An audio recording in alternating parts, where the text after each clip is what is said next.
Bien, bonjour à tous. Nous sommes avec vous déjà à 34, puisque vous avez vu l'arrivée du Tradito. Ce sera comme ça un peu tous les jours, toute la semaine, puisque le Tradito va durer jusqu'à pratiquement la fin de la semaine. Mais quand même, nous sommes avec vous, puisque dans un instant, on va recevoir Madame Chantal Longal. Bonjour. Bonjour.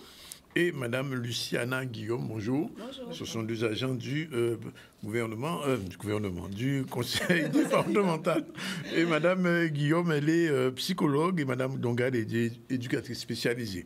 Un peu plus tard, on va recevoir encore des personnes importantes. Michel Geoffroy, le président de l'université, sera aussi avec nous. On parlera un petit peu de l'université, de son avenir, de la formation des jeunes et des problèmes autour.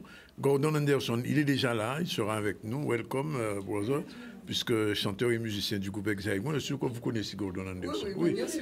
C'est nos trois générations, comme on dit. Lucia Manac, directrice du territoire de Basse-Terre, sera aussi là. Et on va terminer avec Ronnie Flory, directeur exécutif en charge du développement de l'animation commerciale. Voilà un petit peu le sommaire des invités.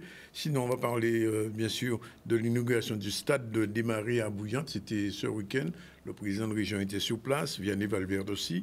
Le marché bio des vacances de la CNBT, Charlie Dagonia était sur place, il va nous raconter ça. Signature de la lettre d'intention de jumelage entre Sainte-Rose et Zouenoula.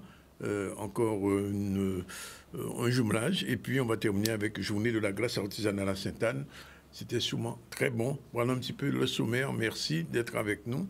Et on va commencer tout de suite avec les invités du conseil départemental, puisque ce sont des gens qui sont un petit peu spécialisés dans l'aide à la parentalité. D'une manière générale, ça aide beaucoup. Et je pense que vous avez des choses à nous dire, parce que nous sommes à la veille des vacances, déjà pratiquement en vacances. Qu'est-ce que vous proposez aux parents et aux enfants, d'une manière générale? Alors, qui prend la Madame Longal d'abord? Oui. Alors, moi, je suis éducatrice spécialisée. Donc, notre rôle, c'est d'accompagner les parents et de les soutenir dans leur fonction parentale. Oui. Et pour le temps de vacances, c'est un temps quand même qui est très important dans une famille, dans la mesure où les enfants sont avec les parents. Il s'agit de les aider à trouver un projet, un projet de vacances, mais en fonction de leurs problématiques, c'est-à-dire en fonction du profil de chaque jeune. On ne leur impose pas des vacances et en fonction de leurs désirs, parce que nous choisissons avec les parents et le jeune que nous suivons. Ce sont des familles que nous avons en accompagnement. Et nous travaillons avec certaines associations, des centres de loisirs. Oui. Et nous à partir de quel âge? Des enfants à partir de quel âge à peu près? À partir de 6 ans. 6 ans? De 6 ans. En général, les centres de vacances, c'est à partir de 6 ans. Mais c'était ce qu'on appelait avant les CLSH, ça existe toujours? Si, ça existe. Non, les CLSH, ça a changé de nom, je crois. Hein? Non, les CLSH, ce sont des vacances sans hébergement. Sans hébergement. Oui. Mais nous proposons des centres de vacances avec hébergement. Avec hébergement. Aussi, des centres de vacances aussi sans hébergement et des vacances aussi en famille. Parce qu'il est important quelquefois, parce que les familles quelquefois sont réticentes à envoyer leurs enfants pendant 15 jours dans un lieu qu'ils ne connaissent pas avec d'autres enfants. Donc, nous leur proposons quelquefois de partir en famille, dans des hôtels, pour changer d'environnement. C'est une colonie de vacances améliorée? Non, pas vraiment. Non. C'est-à-dire que nous proposons effectivement que les enfants partent, puisque bon, ils ont eu ce temps de scolarité, et puis arrive ce temps des vacances, donc c'est une nouvelle étape, c'est dire qu'il y a un autre rythme qui va arriver, et nous nous approchons de nos partenaires, que ce soit les associations, les centres de loisirs, effectivement, maintenant on parle plus d'ALSH que de CLSH, et aussi nous pouvons aussi proposer des séjours dans des résidences hôtelières. Donc, s'ils sont en séjour de vacances, certes, c'est une colonie, mais souvent il y a des thèmes qui sont bien spécifiques, et nous choisissons aussi en fonction de ces thèmes, puisque l'objectif, c'est de faire que ces enfants aient des temps de vacances, de loisirs, mais que aussi ça leur apporte quelque chose. Parce que, bon, ce temps-là... À qui ça s'adresse exactement? Quelle est votre cible pour ce genre de... Il faut préciser que nous travaillons avec des familles qui sont signalées ils peuvent venir d'eux-mêmes, des familles qui ont des problèmes éducatifs ou psychologiques avec leurs enfants et qui viennent nous voir, soit qui sont signalés par des partenaires comme des assistantes sociales, l'école, et nous mettons en place un contrat avec ces familles, un mandat. Ce sont des familles signalées, c'est-à-dire que ce ne sont pas des familles qui font appel à vous, c'est plutôt l'inverse. C'est vous qui les accompagnez toute l'année, c'est ça? Il y a les deux situations quand même. Certaines familles viennent nous voir directement. Quand ils ont des soucis avec les enfants, ils viennent nous voir directement. D'autres familles sont signalées et font l'objet d'une évaluation. Des collègues font aussi l'évaluation et puis après, ils orientent pour que nous puissions accompagner ces familles dans leur fonction parentale. Et quel est le rôle de la psychologue, Madame Guillaume, dans ce cas-là? Oui, c'est-à-dire que nous fonctionnons en équipe psychoéducative, parce que lorsqu'il y a les contrats qui sont signés, donc il y a l'évaluation effectivement et le bilan fait par la psychologue et l'éducateur. Donc nous prenons l'enfant dans sa globalité. Donc cet enfant effectivement est repéré où il y a eu un signalement ou même un parent peut nous interpeller directement. Donc c'est de voir cet enfant comment il se présente, quel est par rapport à son étape de développement, est-ce que les choses se passent bien? Qu'est-ce qu'il en est du lien parent-enfant? Parce que ce sont vraiment ces axes de travail sur lesquels nous nous accentuons, parce que c'est important que l'enfant, effectivement, soit dans une bonne relation pour qu'il puisse bien évoluer. Donc la psychologue, par son regard, effectivement, regarde le lien, la qualité du lien, le développement de l'enfant, l'environnement, ce qui lui est proposé aussi dans la famille. Est-ce qu'en termes de stimulation, pour qu'il puisse mettre à profit toutes ses potentialités? Donc c'est ce regard-là aussi qui est porté. Et le regard aussi qui est porté, c'est par rapport aux parents. Est-ce que ce parent a effectivement cette volonté d'accompagner son enfant, mais est-ce que ce parent aussi n'a pas besoin d'être soutenu individuellement? Donc il y a aussi ce volet, aide au niveau du parent, accompagnement parent-enfant. Mais vous intervenez même pendant les vacances? Je suis au travail. Je suis au travail tant que je ne suis pas en congé. Parce que c'est pendant les vacances que je sais qu'il y a des problèmes qui se posent. Ils peuvent aller, par exemple, dans une résidence hôtelière ou quelque part. Oui, non, mais c'est dans le cadre de l'accompagnement. Ah, c'est dans le cadre de l'accompagnement, parce que ça fait partie de l'accompagnement. Oui. Le fait de profiter, de permettre aux parents, par exemple, de partir en famille avec leurs enfants, de changer d'environnement, de pouvoir se poser et puis que chacun voit un petit peu... un vrai changement d'air. Comme on disait avant, changement d'air. Changement d'air. Mais là, c'est vraiment un changement par rapport à leur quotidien. Et l'objectif, c'est que nous allons en visite également pendant qu'ils sont en vacances. Et comme ça, on peut un peu observer les interactions entre les parents et les enfants. On peut aussi donner des conseils et réajuster par la suite le projet avec les parents. Parce que nous, on travaille beaucoup avec les parents parce qu'il n'est pas question qu'on travaille qu'avec l'enfant. En général, si on travaille avec l'enfant ou l'adolescent dans sa globalité, avec des intervenants extérieurs aussi. Et les résultats sont intéressants après. Enfin, je veux dire, quand le bilan est fait à la fin des vacances, est-ce que la psychologue trouve quand même qu'il y a des aménagements, des améliorations au niveau du comportement? Parce que je sais qu'il y a des enfants qui sont particulièrement, je veux dire, entre guillemets, perturbés. Oui, certes, il y a des enfants qui sont perturbés. C'est l'occasion, effectivement, de leur faire vivre des expériences autres pour qu'ils sentent qu'ils ont d'autres capacités, qu'ils découvrent aussi qu'ils ont d'autres moyens de s'exprimer, qu'ils se sentent valorisés. C'est aussi un travail au niveau de leur estime de soi qui fait que, bon, ça y est, je peux y arriver, donc je peux aussi me comporter autrement. Et c'est sûr qu'à partir de ça, le parent voit l'enfant différemment. Et ce parent aussi, puisque la relation parent-enfant, ce n'est pas l'enfant seul d'un côté et le parent.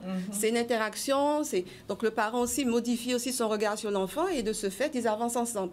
Et c'est ça notre objectif, faire que parents-enfants, se retrouvant dans une autre atmosphère, dans un autre environnement, se redécouvrent, partagent des moments intéressants, des émotions positives et qu'ils puissent continuer, quelquefois seuls, puisque nous pouvons arrêter l'accompagnement ou nous pouvons effectivement poursuivre en réajustant effectivement les objectifs et les procédures d'accompagnement, les actions que nous pouvons proposer. J'ai presque envie de vous demander, est-ce qu'il y a beaucoup de parents dans ces cas-là, avec ces difficultés? Oui. Oui, quand même. Oui, quand même. Souvent, ce sont des problèmes relationnels entre les parents et l'enfant. Et il s'agit aussi que chacun joue son rôle, quoi. Que les parents aussi jouent leur rôle de parents et que l'enfant reste à sa place d'enfant, d'ado.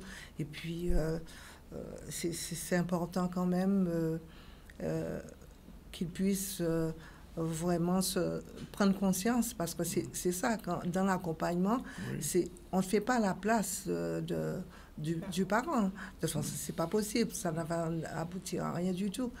Et par exemple, les vacances, on se rend compte que les enfants ont un autre comportement lorsque on fait le point, parce que il s'agit pas non plus de déposer les enfants dans un centre de vacances et puis, et puis on les oublie, quoi. Et de les oublier.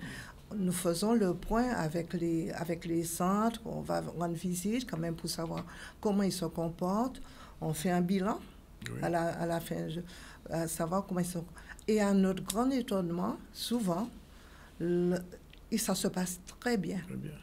Et les parents même sont étonnés quelquefois, n'est-ce pas, oui, Lucien? Tout à fait. Les parents sont étonnés de voir que les enfants se sont bien comportés, ont participé aux tâches. Ils sont heureux aussi de découvrir d'autres communes, hein, d'autres environnements, des espaces qu'ils ne connaissaient pas, aller pour ceux qui sont sur la Grande Terre, qui ont du mal à aller sur la Basse Terre, donc redécouvrir leur environnement et s'enraciner quelque part. Voilà. Il est important de dire que certains enfants, par exemple de la Boucan ou de Sainte-Rose, la Boucan c'est Sainte-Rose, de Sainte-Rose des Haies, Prête-Noire, ne connaissent pas la Grande Terre. Et à l'heure actuelle, les enfants ne connaissent pas leur pays. Ils découvrent avec émerveillement. Et des enfants, ils peuvent partir à l'extérieur aussi. Là, il y a eu un départ pour la Dominique hier. Ils sont partis pour la Dominique pour 15 jours. Ils vont découvrir la Dominique. Ils étaient vraiment très excités d'y aller. Ils sont partis hier jusqu'au 12 août. L'autre question, sont des familles monoparentales ou c'est l'ensemble de la famille en général? Donc on a majoritairement effectivement des familles monoparentales, mais c'est vrai qu'on fait au maximum pour inclure les familles effectivement avec les deux parents, et c'est vrai que surtout le père, inclure de plus en plus le père. Ah, il y a des pères quand même qui viennent. Oui, il y a des pères, il y a des pères. Ça vous étonne, mais non, ça ne m'étonne pas. Au contraire, je suis content de l'apprendre. Parce que nous ne les écartons pas. Au contraire, nous avons besoin d'eux. Une famille, c'est père, mère et enfants. Donc, c'est vrai qu'il y en a ceux qui ne sont pas très disponibles, nous essayons au mieux de les impliquer. Nous essayons de trouver, effectivement, dans le cadre de l'accompagnement déjà, des moments où ils sont disponibles. Puisque, il faut les avoir, il faut travailler la relation, parce qu'un enfant a besoin du regard autant de sa mère que de son père. Et quelquefois, les pères nous sollicitent. Hein, parce que dans mon secteur, je vois, il y a un parent qui nous a appelés pour avoir un rendez-vous parce qu'il y avait des problèmes relationnels avec son ex-compagne, pour qu'on puisse lui donner des conseils aussi. Donc les pères nous sollicitent parce qu'on travaille avec l'enfant dans sa globalité, même si les parents... Et puis on n'arrête pas de dire aux parents qu'il y a quand même... Ils sont parents de l'enfant, même s'ils n'ont plus de relations conjugales, ils sont parents. Ils restent parents. On est parents à vie, je crois. Donc, ils ont leur rôle à jouer. Et puis, on ne les écarte pas, bien au contraire. Mais quelquefois, eux-mêmes, ils ne sont pas...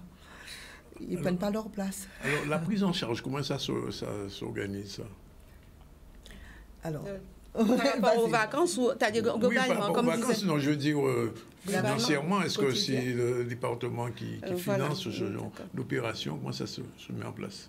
Donc, les enfants, effectivement, qui sont en accompagnement avec nous, nous proposons une participation des parents et le conseil départemental, effectivement, apporte le reste. Hein, parce que nous sommes convaincus que les enfants ont besoin de ces temps-là. Donc, les moyens sont mis en place pour qu'ils puissent y aller.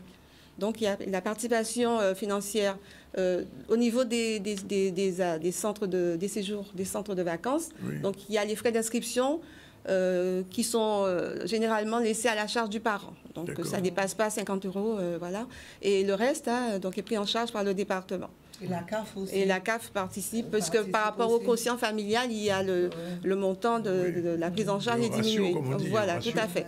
Donc il y a effectivement cette prise en charge globale par ces deux institutions. On est le 18. Est-ce qu'il est trop tard pour les parents qui ne seraient pas encore, comme on dit, à bord?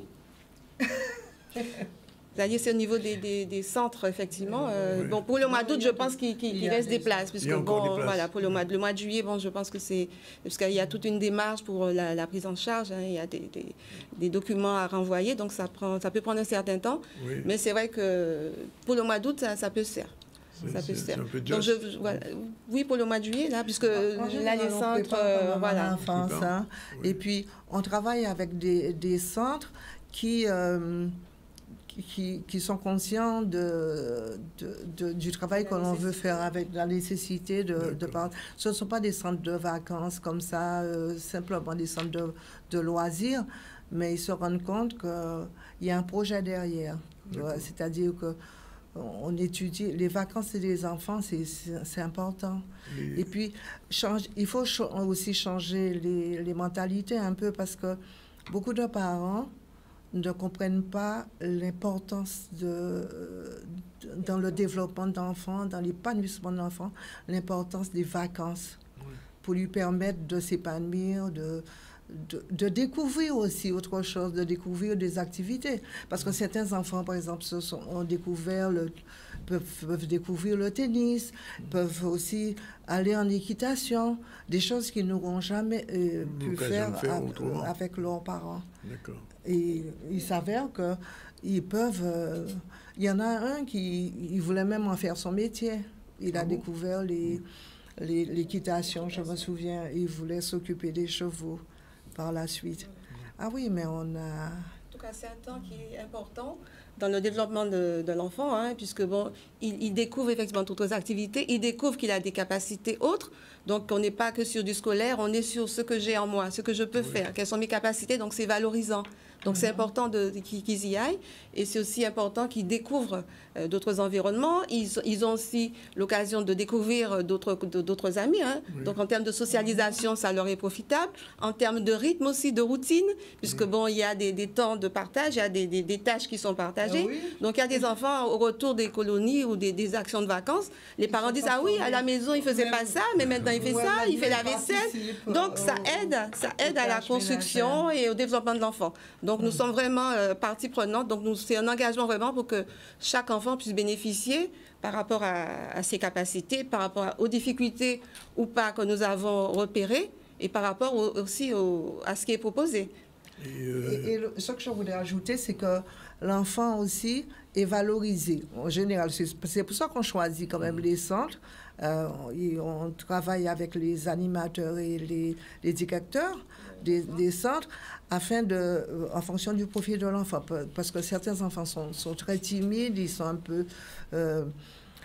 comme ça, ils restent un peu seuls. Il s'agit quand même de leur permettre de lier l'amitié avec d'autres enfants, de pouvoir s'épanouir, parler. Le lien social se crée pendant ces périodes. Et nous sommes étonnés quelquefois en voyant comment l'enfant peut participer, par exemple, à la fête finale. Il peut jouer un rôle, peut-être... les parents sont étonnés quelquefois de voir comment les enfants peuvent changer du tout au tout. En général,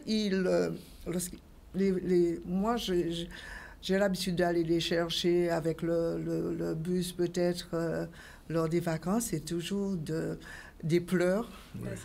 La séparation est difficile. Des pleurs.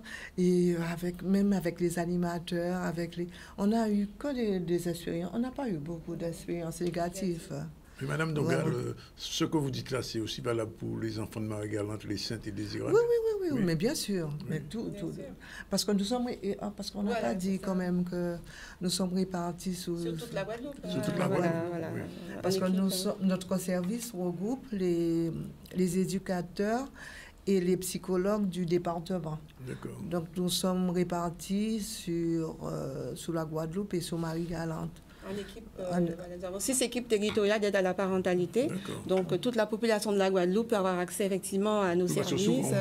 Après les départs, quand les gens du département viennent, ils disent ouais, mais ils n'ont pas dit rien pour nous à Marie-Galante, les Saint-Désiré. Ah non, c'est pour ça que je pose la question. On a des collègues à Marie-Galante. Madame Nogal qui doit sûrement avoir des parents à Marie-Galante. Non, c'est sûr, ben je suis née ici. J'ai des parents à Marie-Galante, effectivement, mais on a des collègues qui sont sur Marie-Galante. D'accord. Nous avons des collègues. Bon. Effectivement, sur Marie-Galante. Alors, donc, en résumé, pour le mois de juillet, c'est bouclé, mais pour le mois d'août, il y a encore des possibilités. Alors, c'est-à-dire que nous n'allons pas chercher des enfants à... C'est toujours dans le cadre des enfants qui sont suivis. Qui sont suivis, oui, bien sûr. Oui. Alors, en général, on leur propose, mais il y a quand même des réticences, hein, parce que les parents ont peur d'envoyer leurs enfants quelquefois. Mais il faut les rassurer, leur dire que leurs enfants seront bien. Il y a une psychologue quand même, chaque fois. C'est preuve de...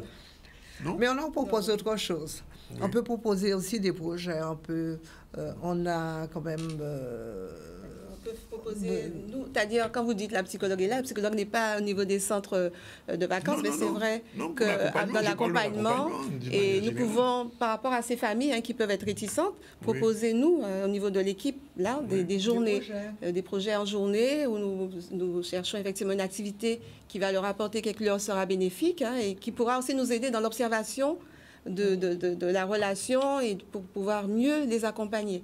En tout cas, c'est une bonne chose que vous soyez venu pour en parler. C'est la première fois, personnellement, quand j'en parlais de ces projets.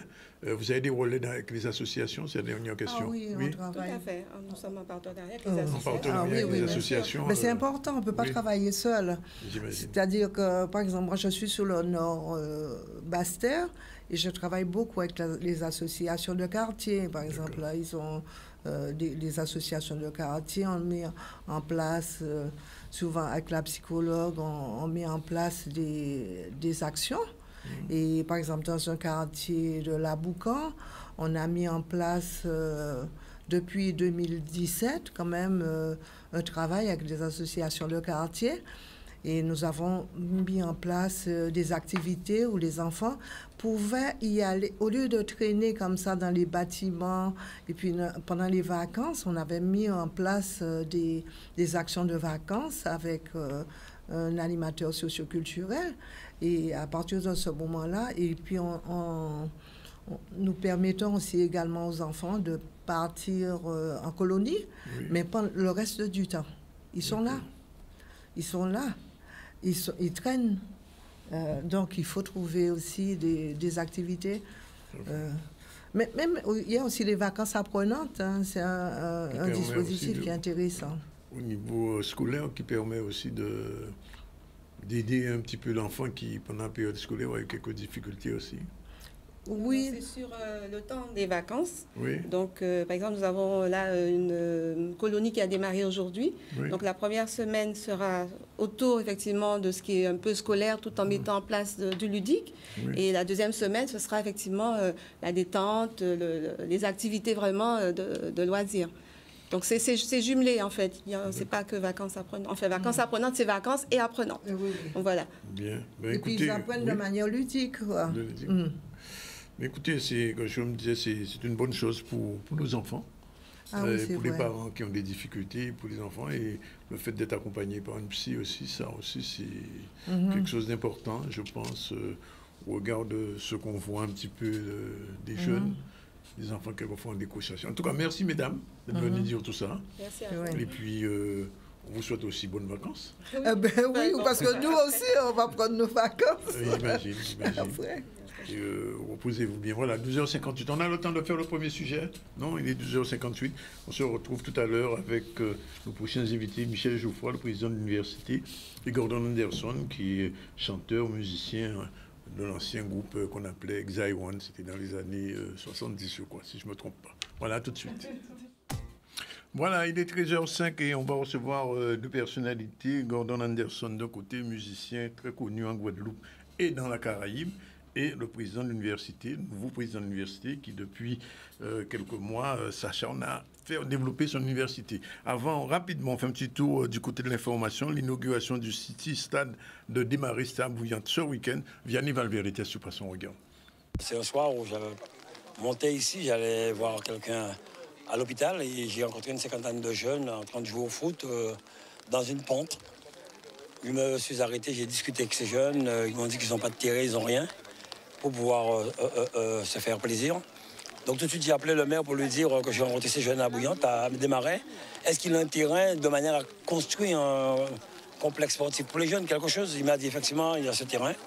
Et tout de suite, dans le cadre de l'aménagement des communes que nous mettons en place, les sites de stade, les futsal, et ici c'est un futsal, avec des aires de jeu que nous avons mis pour les jeunes, terrain de pétanque, nous avons voulu effectivement répondre à l'attente des jeunes. Je les avais promis de pouvoir faire quelque chose pour eux à Desmarais. Ils étaient une bonne cinquantaine. Une autre fois, je les ai rencontrés en train de tourner un clip. Eh bien voilà, eh bien c'est chose faite aujourd'hui et nous sommes venus l'inaugurer. C'est un quartier dans lequel on retrouve aussi bien des jeunes, mais tout petits, des adolescents, des jeunes adultes, mais aussi des personnes d'un certain âge. Et les différentes activités qui sont proposées sur cet équipement-là permettent en tout cas une forme de mixité avec toutes ces populations-là. Et le lien intergénérationnel est totalement réalisé. Donc c'est en cela que cet équipement-là est très satisfaisant et j'en suis très fier et très satisfait. Pour moi, c'est un honneur de voir l'inauguration de ce terrain. Franchement, ça fait plaisir parce que le nom du terrain, justement, ce sera le nom de mon grand-père qui est récemment décédé. Donc le fait d'honorer sa présence avec ce City Stade, franchement, ça fait plaisir pour moi et ma famille. J'ai vu déjà des petits trucs qui vont me faire plaisir, les tractions, etc. Et le foot aussi. Ouais, je pense que je vais saigner le terrain souvent. Je suis vraiment très très content que nous ayons pu réaliser cette aire de haut, ce futsal à Desmarais-Bouillante. Et la semaine prochaine, ce sera encore une autre commune. Depuis plusieurs mois, dans plusieurs communes, nous inaugurons des city-stades de futsal, des aires de jeu. Nous l'avions promis et j'espère bientôt retourner à Bouillante pour inaugurer la piste d'athlétisme. Voilà, 13h07, on va se tourner vers le président de l'université, Michel Geoffroy. Nous sommes à la fin de l'année universitaire. Globalement, très rapidement, le bilan est positif pour vous, ça va? Oui, Monsieur Zandronis, vous avez face à vous un président heureux avec un bilan qu'il estime être très très positif. On est dans la bonne voie. Et puis, on n'a jamais eu autant d'étudiants que cette année universitaire qui s'achève aujourd'hui. Donc, plus de 14 000 étudiants répartis sur sur les campus des deux territoires, de Guadeloupe et de Martinique. Donc, c'est une première. Ça signifie quelque chose pour nous, oui. Alors, je pose toujours la question qui est un petit peu embarrassante, mais vous y répondez facilement. Le campus de Saint-Claude, ça va? Il n'est pas oublié par rapport au reste? Elle n'a rien d'embarrassant de votre question. Et puis, je la connais. À chaque fois, vous me la posez. Donc, à chaque fois, je vous réponds. Les gens de Saint-Claude me disent qu'il faut au moins démisser ça. Alors, non, mais il n'y a pas de problème. Donc, encore une fois, c'est une chance, ce campus. Donc, on en est très fiers. Il est magnifique, l'un des plus beaux de toute la France, je pense. Ouais. Et là, oui, c'est un campus qui se développe. On a dépassé cette année les 1000 étudiants sur ce campus, à la fois à la faculté Roger Toubson et à l'IUT de Guadeloupe. Donc c'est un campus qui prend de l'ampleur avec de nouvelles formations, y compris en master, parce que je rappelle qu'on a transformé l'ancien DPLSH, qui est un département pluridisciplinaire de lettres et sciences humaines, en une faculté de plein exercice, la faculté Roger Toubson. Et maintenant, ça nous permet d'asseoir cette faculté, de monter d'autres formations, notamment de niveau master, et d'accueillir aussi des doctorants. 1000 étudiants, c'est le maximum ou il y a encore aussi? Non, ce n'est pas le maximum. On continue à monter, M. Zandronis. On peut aller au-delà? Bien sûr, on peut aller au-delà. Toujours. Nous, c'est notre dynamique. On va toujours plus loin. C'est la Soufrière quand même. Hein. Pourquoi pas? On peut la dépasser aussi. Hein. C'est pas gênant. 1860 millions. Bon, alors, parlons un petit peu de l'université en général. Alors, en Guadeloupe, ça va. Visiblement, en Martinique, on a l'impression que ça va plus vite. Ce qui va plus vite, là, effectivement, on est parti en même temps au niveau de la région Guadeloupe et de la collectivité de Martinique pour une signature de convention, ce qui n'avait pas eu lieu depuis longtemps, une convention pluriannuelle entre les collectivités et l'université. Et là, c'est vrai qu'elle a été conclue plus rapidement au niveau de la Martinique, où le président Letchimy et ses équipes ont travaillé d'arrache-pied et nous propose 5 millions sur 3 ans. 5 millions d'euros sur 3 ans pour développer les formations, la recherche sur le pôle Martinique. Donc c'est historique. Oui. On n'a jamais vu une telle convention à l'université, ni en Guadeloupe, ni en Martinique d'ailleurs. Oui. Et donc là, maintenant, la balle est dans le camp de la région Guadeloupe. Il faut que la Guadeloupe mette au milieu 6 millions. Ah ben c'est un minimum, je pense qu'ils peuvent doubler. Non mais bon, sérieusement, en tout cas, on a le très bon rapport avec la région Guadeloupe. On travaille vraiment de manière très très proche avec avec la vice-présidente Chantal Lérus, qui est la représentante de M. Chalus au conseil d'administration de l'université. Donc avec la vice-présidente de Paul et ses équipes, la rédaction de la convention est en bonne voie. Donc pour le montant, pour l'instant, suspense. Mais en tout cas, on avance et on essaie d'avancer rapidement. Quel est le fondement même de cette convention? Quel va être son champ de fonctionnement? En fait, c'est relativement vaste. Nous, ce qu'on veut, c'est inscrire l'université dans son territoire, c'est l'ancrer véritablement, c'est donc être au service des territoires. Donc, auprès de chaque collectivité, on recueille les besoins en matière de formation du territoire, en matière aussi d'expertise, de recherche, et à partir de ces éléments, et en fonction de ce que nous pouvons faire aussi, bien sûr, il faut être réaliste, on bâtit donc une convention. Et là, elle va toucher aussi bien des formations innovantes. D'ailleurs, en septembre, ouvre la licence professionnelle des métiers de la mer, qui était une volonté de la région Guadeloupe, donc du président Chalus, qui avait à ce moment rencontré mon prédécesseur.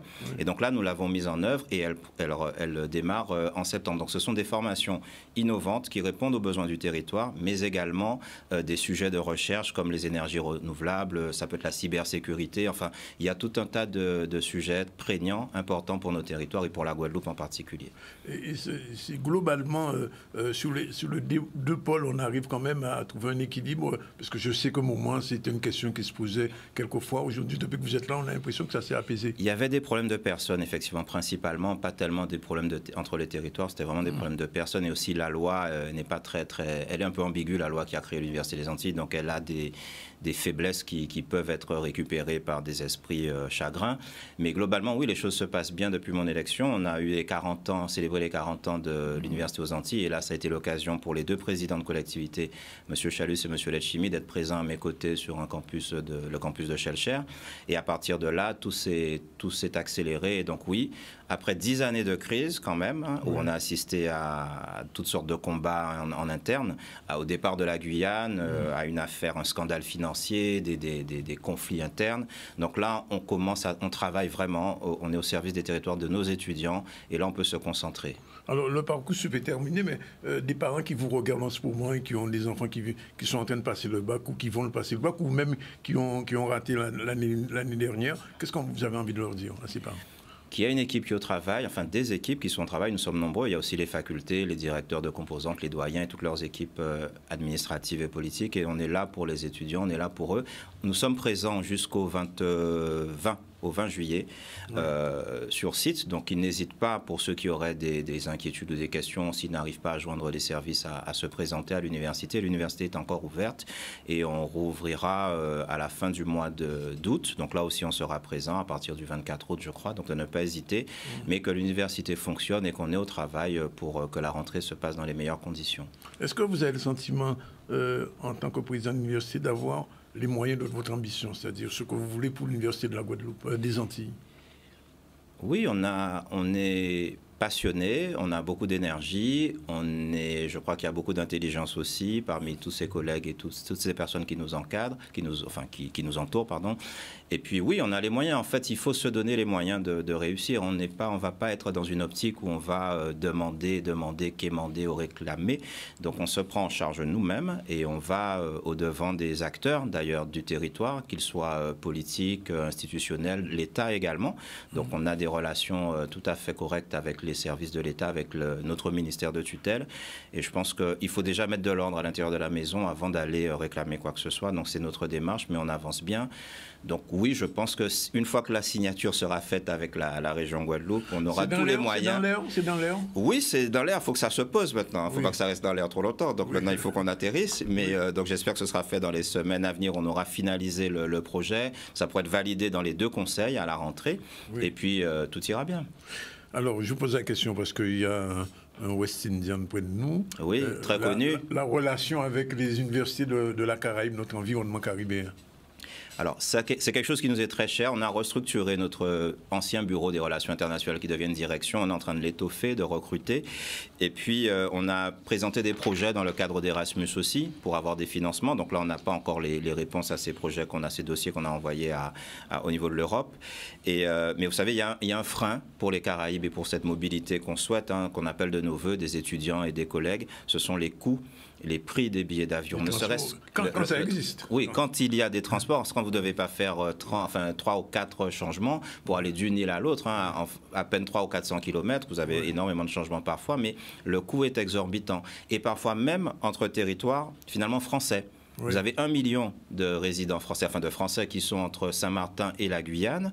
Mais si vous voulez, il est plus simple de faire Pointe-à-Pitre de Paris que de faire Pointe-à-Pitre de Cayenne. Ça revient moins cher et il y a plus de vols. Donc ça, c'est un vrai problème. Comment est-ce qu'on peut, nous, collaborer entre nous, coopérer, si on n'arrive même pas à communiquer, s'il n'y a pas les moyens qui sont mis? Et ça, c'est en dehors, effectivement, de notre champ de compétences. Donc le coût de transport, y compris au sein des territoires français, est trop élevé. Oui. On revient vers vous tout à l'heure. Je me tourne vers Gordon Anderson. Merci d'être avec nous. Gordon, 50e anniversaire de Cadence Lipso. Moi, tout le monde pensait que Cadence Lipso, ça n'existait plus. C'est ça, c'est une belle question. Mais en principe, c'est pas au sommet des hit parades comme dans les années 70. J'aime bien parler de Cadence Lipso comme une musique qui existait dans les années 70, mais ça reste encore la fondation de beaucoup d'autres genres de musique. Mais est-ce que, je veux parler de deux musiques que vous connaissez bien, soca et le zouk. Bon, le soca s'est développé comme on sait, le zouk aussi, mais on sent moins la force de Cadence Lipso, alors qu'à l'époque des Xy One, des Gramax, etc., Midnight Groover, on sentait vraiment la force de la Cadence Lipso. Mais je trouve ça normal, hein, je trouve ça normal. Je crois que Cadence Lipso, c'est vraiment la musique des années 70. Ah bon, et c'est fini? À mon avis, oui, c'est comme le ska est fini, le rocksteady est fini, le reggae est quasiment fini. Le reggae est fini? Mais c'est remplacé par le dancehall. Selon ce que, quand on regarde les hit parades de la Jamaïque aujourd'hui, on voit rarement des reggae. Hein? Oui, oui, et je peux dire la même chose en ce qui concerne le rock and roll d'Elvis Presley, c'est devenu autre chose et autre chose. Il y a une évolution, à mon avis. Chaque génération, chaque décennie apporte. Alors, l'un des derniers disques de vous que j'ai eu, c'était Fresh. Oui, alors, oui. C'était soca ou bien c'était Cadence Lipso? Cadence Lipso, parce que j'ai toujours dit que Cadence Lipso est une synthèse de la musique, disons, haïtienne et la musique des Antilles anglophones, une synthèse, et c'est ça. Et donc, Fresh était beaucoup plus moderne que Kakiaka. Oui, c'est clair. C'était plus influencé par le zouk un petit peu quand même. Peut-être le zouk était en voie, en chemin, en naissance. Oui. Alors, il y a quand même des choses à dire. Par exemple, on me disait que vous avez rencontré Laure Shorty, le patron de Asuka à l'époque. Oui, Shorty, c'est une histoire que j'aime pas trop raconter parce que Shorty est venu à la Dominique lors d'une prestation d'Exile One. Oui. Il est resté toute la nuit en train d'écouter le groupe. Je ne savais pas qui c'était Lord Shorty. Oui. Et après, il a sorti ce qu'on considère comme le premier soca. Oui, oui. Inspiré en créole. Oui. Ou dis-moi, ou petit Shorty, ou menti, en créole. Oui. Donc, on aime penser qu'il a été influencé. Oui, oui.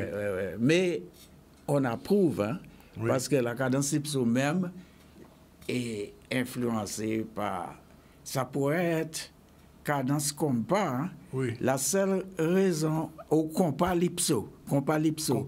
La seule raison que moi, j'ai décidé d'appeler ça cadence Lipso, c'est cadence est un mot qui existe en français et en anglais. Oui. Donc, c'est un peu universel. Et donc, j'aimerais bien revenir avec vous quand même sur... bon, c'est un de vos anciens amis, musiciens, Morillon. Qu'est-ce qui s'est passé réellement avec Morillon, Julie Morillon? Ah ben, rien, parce que Exile, on a eu plusieurs phases. Oui. Donc, la première phase est la disparition d'Exal-One. C'était quand le zouk est arrivé. Oui. Quand le zouk est arrivé, mais il n'y avait plus de cadence calypso, plus de grand max, plus de compas. Oui. Le zouk... A tout balayé? Oui, le zouk. Et quand on a... Julie Morillon a sorti des disques, il est devenu, je ne veux pas dire rasta, mais il est penché vers le reggae. Et pendant cette période-là, avec Fitzroy Williams et Vivian Wallace, on a décidé il faut qu'on essaye de faire revivre Exal-One. Et Exal-One est devenu un trio. Et on a fait plusieurs disques comme trio. Et donc, il n'y avait plus de Julie à partir de là. Mais Exal-One existe toujours ou pas? Oui et non. Je suis devenu Exal-One. Heureusement qu'on avait choisi le mot One. Exal-One. Oui. Je suis devenu Exal-One parce que pendant 20 ans, on était 3. Et éventuellement, Viviane a décidé de s'installer aux États-Unis. Oui. Donc, on était 2. Et je dis était parce que Fitzroy Williams au clavier est tombé malade et il reste que moi. Oui. Donc, only one. Only one. Oui. Et bon, bien sûr, il y a eu le Gramax aussi, le Gramax alors. Puisqu'ils sont même, j'ai vu qu'ils sont même allés jouer au Super Bowl aux États-Unis. Oui. Mais ça, c'était en 79. 79, oui, ouais, exact. Mais c'était, à l'époque, ce n'était pas le grand truc qui se passe maintenant au Super Bowl. C'est quelque chose qu'ils essayaient avec les groupes. Peut-être il y avait même un groupe de la Guadeloupe, là. Hein? Il y avait le Merrymen qui représentait Barbade, et il y avait Gramax. Mais Jeff Joe, décédé, après ça, il n'y avait plus de Gramax. Hein, il a fait un nouveau groupe qu'il appelait Jeff Joe et New Generation Gramax avec des nouveaux... Et Gramax n'existe plus, ça n'existe plus? Je crois qu'ils essayent de refaire quelque chose, mais ce qu'on appelle les Gramax de l'époque de 1970... C'est pas la même chose. Non, mais ils habitent à gauche, à droite. Je sais qu'il y a le guitariste qui habite à Saint-Thomas, d'autres qui habitent en Floride. Et on est, on est dans ça me fait rigoler. On est des, comment on dit, des septants, des gens de 70 ans. Hein? Oui, c'est toi, général. Oui. On n'est plus des jeunes. Hein? Alors, il faut qu'on revienne quand même au 50e anniversaire du cadence calypso. Alors, comment ça va s'organiser, se passer là-bas en Dominique? C'est un festival. Donc, la Dominique a une petite réputation pour des festivals de musique, avec le World Creole Music Festival. Le dernier week-end d'octobre chaque année. Oui. Donc, c'est quasiment la même chose, mais seulement ça tombe le week-end de l'abolition de l'esclavage de la Dominique. Ça tombe autour du premier week-end d'août. D'août, oui. C'est pas la même date avec... Nous sommes un peu en avance. On était 10 ans avant, etc. Donc, c'est du 4 au 7 août. Oui. Et il y a, donc, comme je disais, cadence calypso n'est pas une forme de musique indigène de la Dominique. Hein. C'est une musique qui a commencé avec un groupe composé de Dominicains, un groupe fondé en Guadeloupe, à Gosier. On a fait cette synthèse par hasard dans un bal entier à Paris et c'est devenu la musique de la Dominique des années 70. Donc, on va célébrer et c'est l'occasion pour une triste nouvelle parce qu'il s'agit de l'information. Je viens de recevoir, jusqu'avant de prendre la parole, qu'un spectacle dont je devrais participer le 14 juillet, donc dans quelques jours, c'est un peu délicat parce que j'ai reçu cette information de bonne source de l'organisation, des organisateurs, que le spectacle est rapporté,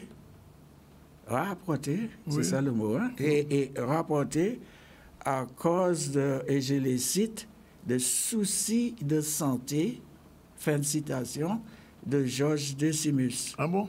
Oui. D'accord. Donc, je Parce qu'il sais... était invité au festival le 4... Donc, il y a deux choses. Il y avait le 14 juillet. 14 juillet, dont je devrais participer avec lui. Oui. Et invité au festival. Donc, comme je sais que c'est délicat pour plusieurs raisons, je préfère de laisser ça comme tel. OK. On vous verra avec plaisir, de toute façon, puisque vous êtes ici pour quelques jours. Oui, pour quelques jours et pour plusieurs raisons. Pour continuer le tournage d'un film documentaire que j'ai fait avec Spectacle TV. Et on a tourné dans quelques îles. Et quand on était à Trinidad, j'ai eu l'occasion de rencontrer une amie professeure de UWI, University of the West Indies, qui m'a dit qu'elle a passé 2 mois en Guadeloupe. Je pense elle est dans le domaine de musicologie, carnaval, etc.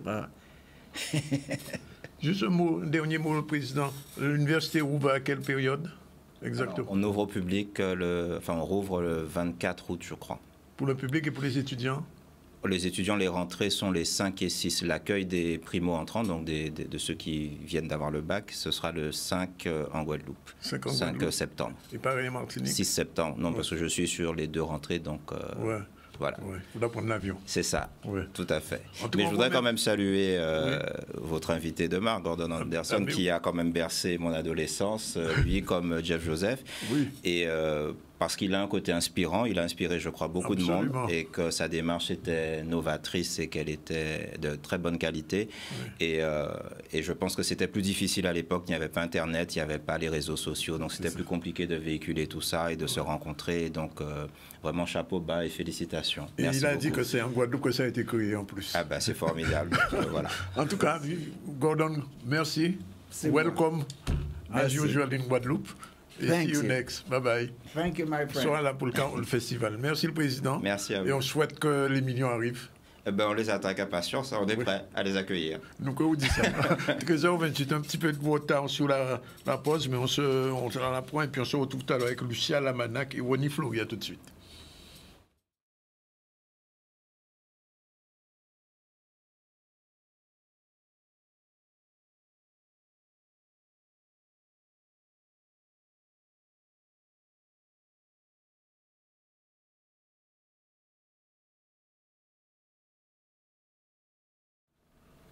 Voilà, il est déjà 13h36. Dans un instant, nous allons recevoir nos amis de la Poste, puisque c'est une période cyclonique et pour la raison de laquelle on reçoit Lucia Lamanac. Bonjour.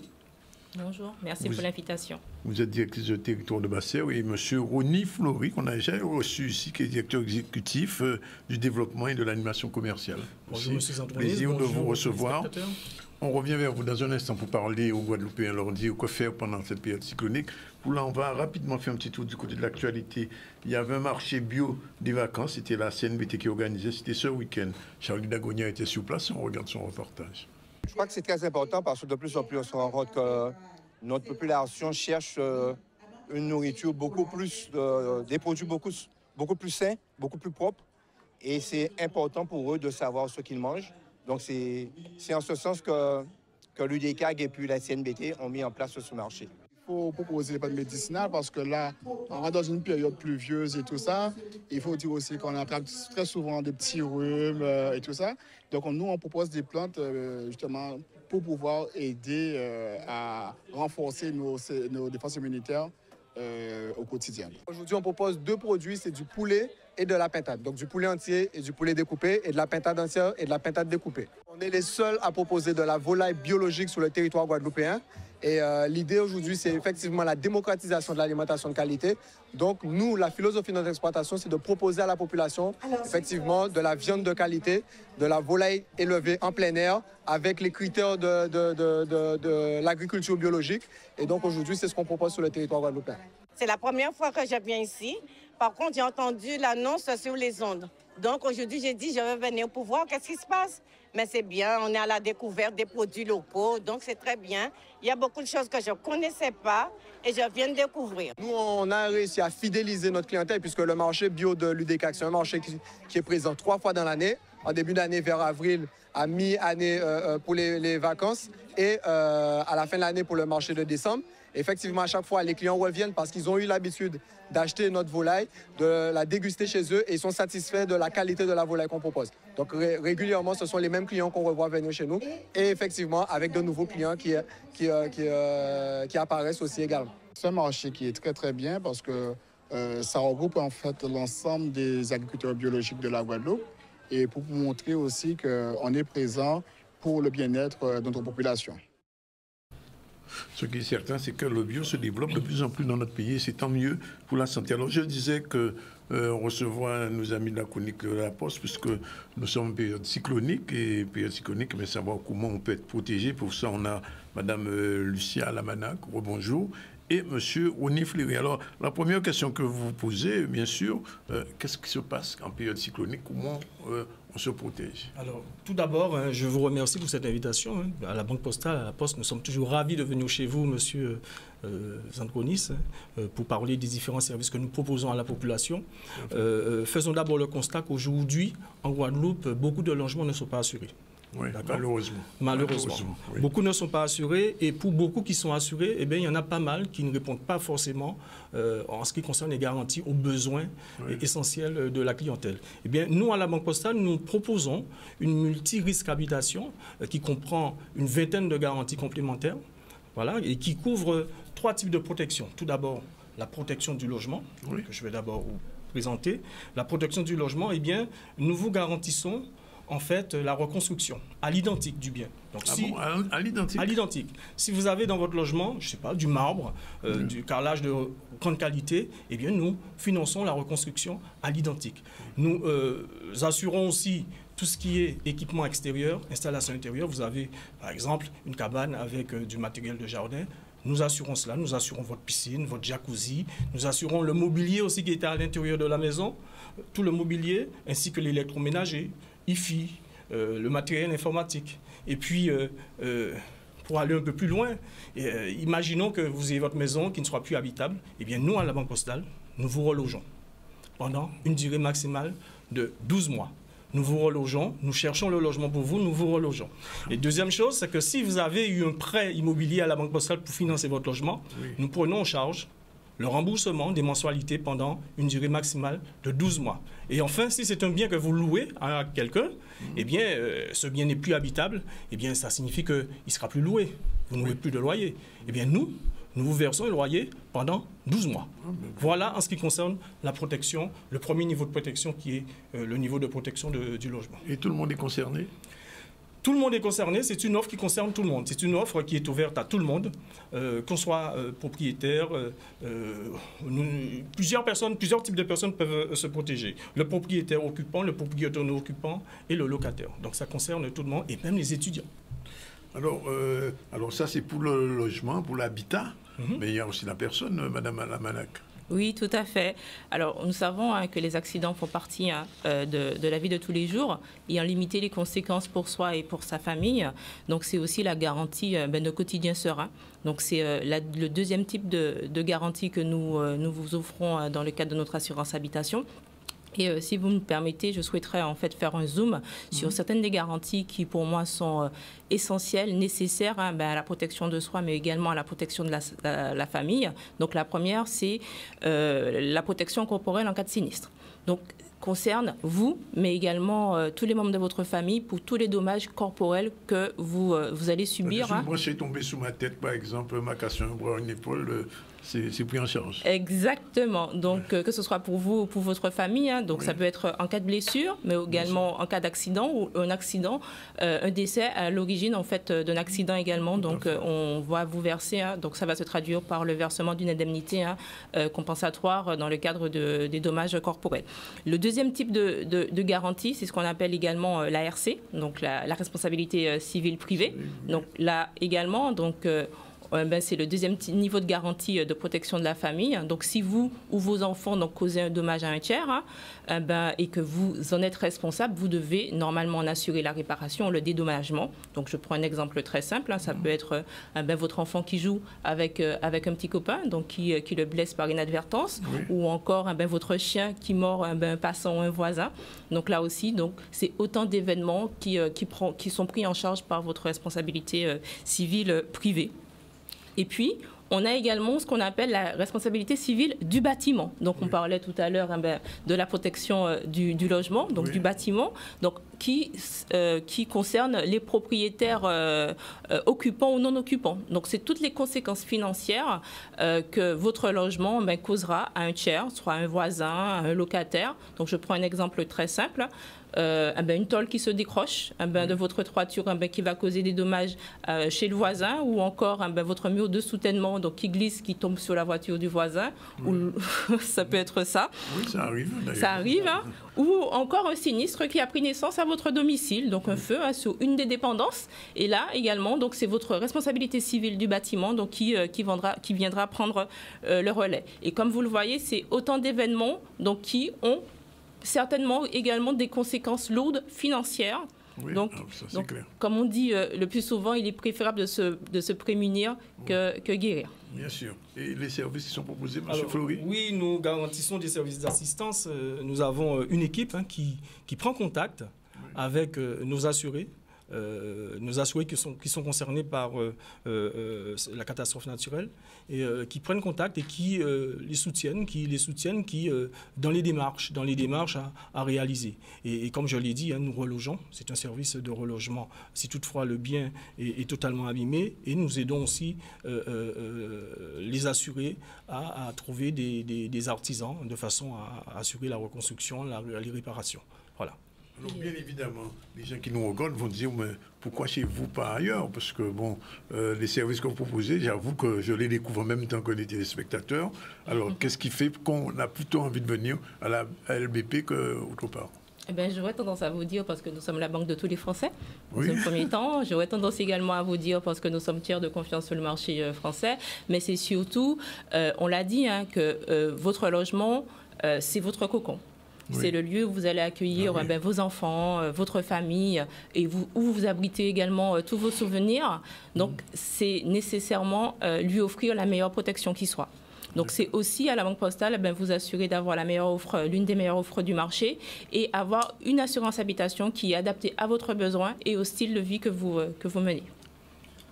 Pour être protégé physiquement, soi-même et la famille, Madame Lamanac l'a précisé avec des exemples, et puis aussi pour être protégé financièrement dans le cas où on serait responsable de dommages causés à des tiers du fait du bâtiment. Et en cas de pépin, à la Postale, on s'occupe de tout. Donc, vous avez un sinistre, on prend tout en charge. Donc, vous facilitez les démarches, et aussi, c'est la garantie d'avoir des experts qui seront à vos côtés pour traverser cette période difficile. Alors, on a vu les risques pour l'habitation, les risques en général pour les personnes, d'une manière générale, en cas de cyclone ou en cas d'événements graves, mais alors les risques de la vie. Alors oui, à la Banque Postale, nous proposons en fait différentes assurances qui peuvent prendre en charge tous les risques de la vie. Nous avons ce qu'on appelle l'assurance des accidents de la vie. Donc en dehors de cyclone, quelque chose vous arrive dans le cadre des loisirs, chez vous, ailleurs, à l'extérieur, eh bien, s'il survient une invalidité minimum de 5%, nous indemnisons. Nous indemnisons, et cette indemnité peut aller jusqu'à 2 millions d'euros. Voilà, nous indemnisons, je donne des exemples, hein, l'enfant qui se brûle dans la cuisine, la femme qui se promène avec ses talons, qui finalement chute, a un déhanchement, boite à vie, c'est aussi une indemnisation. Celui qui tombe de son échelle, qui se blesse et a une invalidité, et celui qui perd un doigt parce qu'il coupait un arbre ou autre chose, eh bien voilà, c'est l'assurance des accidents de la vie qui couvre tous les accidents de la vie. Les accidents domestiques aussi tout à fait. dans le cadre. Tout à fait, la protection des enfants, accidents domestiques, l'enfant qui joue dans la cuisine, qui se brûle, voilà, par exemple. Peut-être un point encore à préciser, Madame Lamanac. Et aussi, ce qu'on a oublié de souligner, donc dans le cadre de votre assurance habitation, donc vous avez aussi l'option de l'assurance scolaire, hein, donc qui va couvrir vos enfants dans les activités scolaires, périscolaires et extrascolaires. Et ce que je souhaiterais également rajouter, à la Banque Postale, c'est aussi l'assurance auto. Donc, aussi l'assurance auto. Exactement, c'est aussi l'assurance auto. Donc, on assure votre véhicule. Donc, c'est aussi avoir la meilleure offre du marché.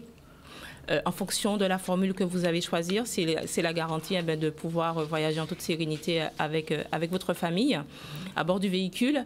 Et à la Banque Postale, c'est aussi ce qu'on appelle l'assurance décès. Donc, il faut démystifier un peu le sujet. L'assurance décès, c'est un sujet souvent sensible, occulté, puisque on n'est jamais... Il faut y penser parce que la mort fait partie de la vie. On n'est jamais préparé, malheureusement, à la perte d'un proche, hein, que ce soit de façon accidentelle ou naturelle. Qu'adviendra-t-il de mon conjoint, de mes enfants, si je venais à disparaître, à la Banque Postale. Donc, on vous permet de vous accompagner et de maintenir le niveau de vie financier de votre famille si vous venez à décéder. Alors, en lien avec l'assurance décès, nous avons l'assurance obsèque. L'assurance obsèque, pour éviter que les proches n'aient à subir des frais liés aux obsèques.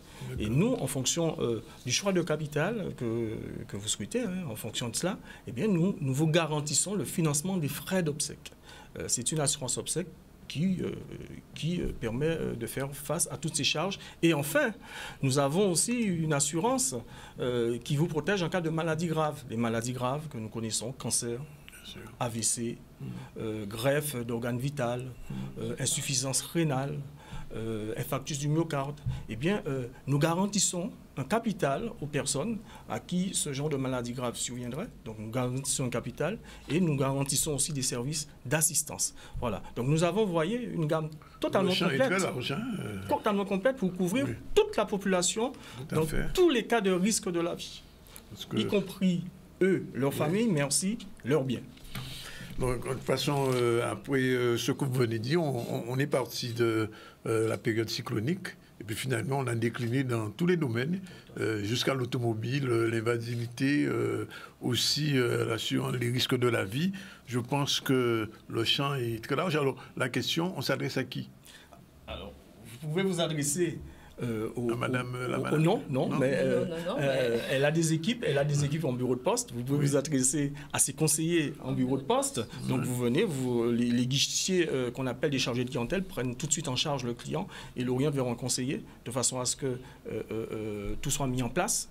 Il y a d'autres moyens d'entrer en contact avec nous, c'est qu'aujourd'hui les conseillers, le digital.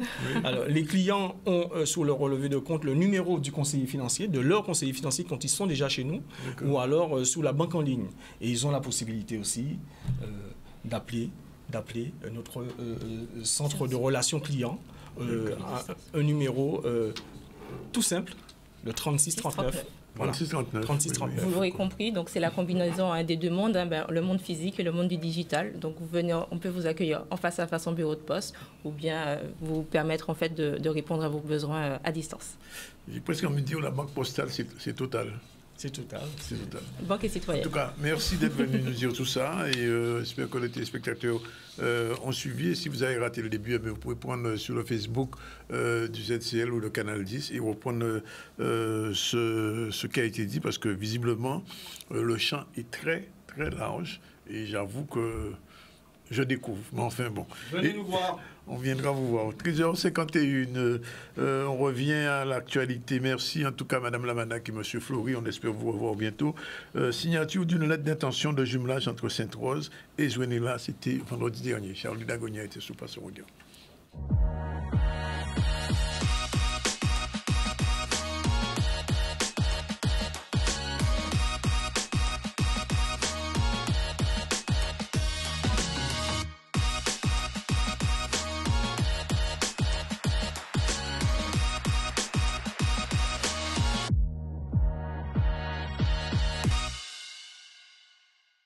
venons de signer une lettre d'intention pour un jumelage à terme entre la ville de Sainte-Rose et la ville de Zionoula. Ce que nous attendons de ce jumelage, c'est le renforcement des liens d'amitié déjà existants entre nos deux peuples et une ouverture sur des perspectives un peu plus larges pour nos deux régions et nos deux peuples. Je crois qu'on a des intérêts communs dans le domaine de la culture, dans le domaine du sport et dans le domaine économique. Donc on attend beaucoup de ce rapprochement et de ce jumelage. C'est un mariage que je souhaitais de tout cœur, pour lequel j'ai beaucoup prié et je peux dire que Dieu répond à ma demande. Parce que je vis en Côte d'Ivoire depuis 47 ans à peu près et j'ai fait un peu toute l'Afrique. Hein. J'ai voyagé à travers toute l'Afrique et j'ai vu comment est l'Afrique et la ressemblance qu'il y a entre l'Afrique et nos îles, nos pays. J'ai bénéficié d'un accueil chaleureux à chaque fois que je suis venu ici à Sainte-Rose. Je pense que mes collègues de Sainte-Rose ont reçu ce même accueil quand ils sont venus à Zionoula. En tout cas, ils l'ont apprécié. Et en plus de cela, on a la langue en commun. Hein. On parle ici le français, nous parlons également le français, sans compter maintenant une histoire commune qui peut être interprétée différemment. Mon souhait était que chaque Antillais puisse un jour faire ce déplacement. Je ne dis pas venir habiter définitivement, hein, mais au moins connaître l'Afrique et savoir que l'Afrique est l'avenir du monde. L'Afrique, c'est le monde. Et je pense personnellement que sans l'Afrique, le monde n'est rien. Je voudrais leur dire qu'ils ont des frères de l'autre côté de l'océan, qui les attendent avec les bras ouverts, avec qui ils pourront collaborer, avec qui ils pourront échanger et avoir des rapports gagnant-gagnant avec un respect mutuel. Voilà, il est 13h54. Malheureusement, aujourd'hui, nous n'aurons pas Tcholo, puisque le truc est vraiment trop plein aujourd'hui. Il est 13h54, on est très limité. On est en mode Guadeloupe première, là, pratiquement. Malheureusement. Bien, alors je vous rappelle qu'en début du ZCL, on a reçu Chantal Dongal et Luciana Guillaume en direct du département pour parler des associations de vacances et des aides qui sont données par le Conseil général pour aider les parents pendant cette période vacancière et avec une psychologue, une éducatrice spécialisée. Un peu plus tard, Michel Geoffroy, président de l'Université des Antilles, était avec nous et nous a dit que c'est important qu'en Martinique, 5 millions avaient été prévus pour aider l'université, le pôle Martinique de l'université. En Guadeloupe, pour l'instant, point d'interrogation, on attend le travail de la région. Gordon Anderson, chanteur musicien du groupe Exile, était aussi notre invité. Nous avons parlé un petit peu de Cadence Lipso, le 50e anniversaire qui a lieu au mois d'août à la Dominique. Et puis on vient de terminer avec Lucia Lamanaki et René Fleury, qui nous a expliqué tout ce qui était possible avec la banque postale. Et je vous assure qu'il y a eu beaucoup de choses. Sinon, l'actualité, ça a été l'inauguration ce week-end du City Stade de Desmarais. On est parti ensuite au marché bio des vacances à la CNBT, la signature de l'intention de jumelage entre Sainte-Rose et une ville de Côte d'Ivoire. Il est 13h56, on vous remercie pour votre attention. On se retrouve demain à la même heure. Et on vous souhaite bonne fin d'après-midi. Restez tranquille sur les routes, pas aller trop vite, ne pas presser. Ciao, bye bye.